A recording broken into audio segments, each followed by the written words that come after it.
2 जनवरी 2026 ये तारीख आने वाले वक्त में भारतीय सेना के इतिहास में सुनहरे अक्षरों से लिखी जाएगी, क्योंकि फेडरेशन ऑफ वेटरन्स एसोसिएशन ने सीधे 8वें केंद्रीय वेतन आयोग की अध्यक्ष जस्टिस रंजना प्रकाश देसाई को एक ऐसा पत्र लिखा है जिसने सत्ता के गलियारों में हलचल मचा दी है। ये पत्र केवल पन्नों का पुलिंदा नहीं है, बल्कि देश के उन 97% सैनिकों की आवाज है जो रिटायरमेंट के बाद अपनी जायज मांगों के लिए न्याय मांग रहे हैं। आज के इस वीडियो में हम उन 19 मांगों का खुलासा करेंगे जो इस पत्र का आधार है।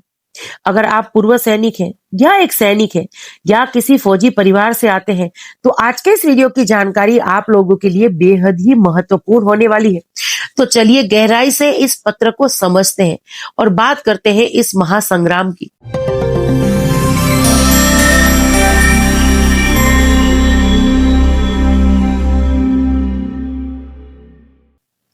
देखिए, पत्र की शुरुआत में ही सूबेदार अर्जुन सिंह राठौड़ जी ने एक कड़वी सच्चाई लिखी है। सेना में 97% हिस्सा जेसीओस और अन्य रैंकों यानी कि ओआरस का है, जबकि केवल 3% अधिकारी वर्ग है। लेकिन यहाँ पर विडंबना देखिए कि आज तक जितने भी वेतन आयोग बने उनमें निर्णय लेने वाले केवल वो 3% अधिकारी थे। और यही कारण है कि 7वां वेतन आयोग आते आते देखिए विसंगतियां की जो खाई है वो इतनी गहरी हो गई कि आज वेटरन्स को न्याय के अपना हक मांगना पड़ रहा है। पत्र में साफ तौर पर 8वें वेतन आयोग से एक डेलीगेशन मीटिंग की मांग की गई है। अब बात करते हैं उन 19 मांगों की जो इस पत्र के साथ संलग्न एक कॉपी के माध्यम से भेजी गई है। और ये वो मांगे हैं जो 8वें वेतन आयोग की दिशा बदल सकती है। सबसे पहली और बेहद ही जरूरी मांग एमएसपी यानी मिलिट्री सर्विस पे इसका बराबर होना यानी इक्वल एमएसपी की बात यहां पर की गई है। अधिकारी को 15,500 और जवान को 5,200 क्यों? जोखिम अगर सबको बराबर है तो एमएसपी भी बराबर होनी चाहिए। अब ओआरओपी की विसंगतियों के बारे में यहां पर बात की गई है। ओआरओपी 2 में जो कमियां रह गई उन्हें तुरंत ठीक किया जाना चाहिए ताकि एक रैंक वाले 2 सैनिकों की पेंशन में अंतर ना हो। अब आगे बात की गई है विकलांगता पेंशन यानी डिसेबिलिटी पेंशन की। स्लेब सिस्टम को हटाकर फिर से इसे अंतिम वेतन के प्रतिशत के आधार पर तय किया जाए।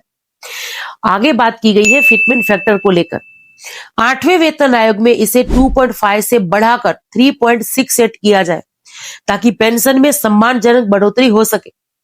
अब पेंशन कम्यूटेशन बहाली को लेकर यहां पर कहा गया है कि 15 साल का इंतजार बहुत लंबा है, इसे घटाकर 12 साल किया जाए, क्योंकि सरकार अपना पैसा ब्याज सहित बहुत पहले वसूल लेती है।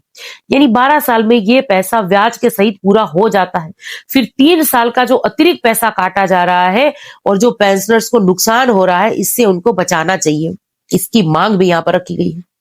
अब वीर नारियों की पेंशन की बात करूं तो विधवा पेंशन जो है इनको अंतिम आहरित वेतन यानी 60% से बढ़ाकर 100% करने की मांग की गई है ताकि शहीद का परिवार जो है वो सम्मान से जी सके। जेसीओस का दर्जा की अगर बात करें तो नायब सूबेदार, सूबेदार और सूबेदार मेजर को ग्रुप ए राजपत्रित अधिकारी के समकक्ष लाभ दिए जाए। ईसीएचएस में सुधार की यहां पर बात करते हुए लिखा गया है कि क्या इलाज के लिए शहरों की ओर भागना सही है? हर जिले में पैनल अस्पताल और बेहतर दवाओं की उपलब्धता होनी चाहिए। अग्निवीरों का भी इसमें ध्यान रखा गया है। देखिए, अग्निवीरों के भविष्य से जुड़ी हुई एक मांग कि अग्निवीरों को रिटायरमेंट के बाद पूर्व सैनिकों यानी एक्स सर्विसमैन का दर्जा और साथ ही में पेंशन का लाभ दिया जाए। आरक्षण का सख्ती से पालन करना है, इसके बारे में भी यहां पर बात की गई है। ग्रुप सी और डी की नौकरियों में पूर्व सैनिकों का कोटा केवल कागजों पर न रहे, उसे कड़काई से लागू किया जाए। पीएमआर यानी प्रीमेच्योर रिटायरमेंट के जो वेटरन्स हैं उनके लिए भी यहां पर बात की गई है। जिन्होंने अपनी मर्जी से रिटायरमेंट लिया है उन्हें ओआरओपी से बाहर रखना उनके साथ अन्याय है, उन्हें भी ओआरओपी में शामिल किया जाए। रिजर्विस्ट पेंशनर्स को भी देखिए, सूबेदार अर्जुन सिंह जी भूले नहीं है। उनकी मांग रखते हुए यहां पर लिखा हुआ है कि पुराने समय के रिजर्विस्ट पेंशनर्स की पेंशन को न्यूनतम मजदूरी से ऊपर लाया जाए। अब सहायक प्रथा का अंत, इसके बारे में बात करते हुए यहाँ लिखा है कि सेना के गौरव को बनाए रखने के लिए जवानों से व्यक्तिगत काम कराने की प्रथा पर पूर्ण तरीके से रोक लगनी चाहिए। अब ऑनरी रैंक की विसंगतताओं को लेकर यहाँ लिखा है कि मानद नायब सूबेदार की पेंशन को लेकर जो सालों से चल रहा विवाद है उसको खत्म किया जाए। सीएसडी कैंटीन में जीएसटी में छूट की मांग भी यहाँ पर की गई है। कैंटीन के सामान पर लगने वाले टैक्स को आधा या खत्म किया जाए, क्योंकि ये सैनिकों की सुविधा है, ये कोई व्यापार नहीं है। शिक्षा भत्ता यानी चिल्ड्रन एजुकेशन अलाउंस, पूर्व सैनिकों के बच्चों के लिए उच्च शिक्षा तक इस भत्ते का विस्तार होना चाहिए। पे मैट्रिक्स में सुधार की मांग भी एक बेहद ही जरूरी मांग है, जिसके बारे में भी यहाँ पर जिक्र जरूर से किया है। 7वें वेतन आयोग की टेढ़ी मेढ़ी पे मैट्रिक्स को सरल बनाया जाए, ताकि निचले पायदान के जो सैनिक है उनको भी लाभ मिल सके। अब ग्रुप इंश्योरेंस यानी एजीआई की राशि के बारे में कहते हुए यहाँ पर लिखा है कि बढ़ती महंगाई को देखते हुए बीमा की राशि जो है और मैच्योरिटी के अमाउंट को दोगुना किया जाए। आयोग में जो प्रतिनिधित्व मंडल है उसके बारे में यहाँ पर कहा है कि सबसे बड़ी मांग है ये 8वें वेतन आयोग की टीम में कम से कम 2 सदस्य वेटरन यानी जेसीएस और ओआरएस की श्रेणी से होने चाहिए। अक्सर लोग कहते हैं कि फौजियों को देख के बहुत कुछ मिलता है, लेकिन क्या आपने कभी सोचा है कि 40 डिग्री सियाचिन में या रेगिस्तान में 50 डिग्री गर्मी में 20 साल गुजारने के बाद जब एक सैनिक घर लौटता है तो उसे समाज में फिर से शून्य से शुरुआत करनी पड़ती है। ये पत्र फेडरेशन ऑफ वेटरन्स एसोसिएशन का जो ये लेटर है केवल पैसों की मांग नहीं है, यह उन जवानों के लिए न्याय की पुकार है जिन्होंने अपनी जवानी देश को दी है।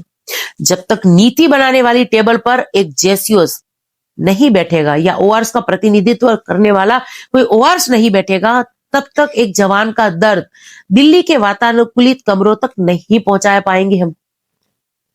फेडरेशन ऑफ वेटरन्स एसोसिएशन ने गेंद अब सरकार और आयोग के पाले में डाल दी है।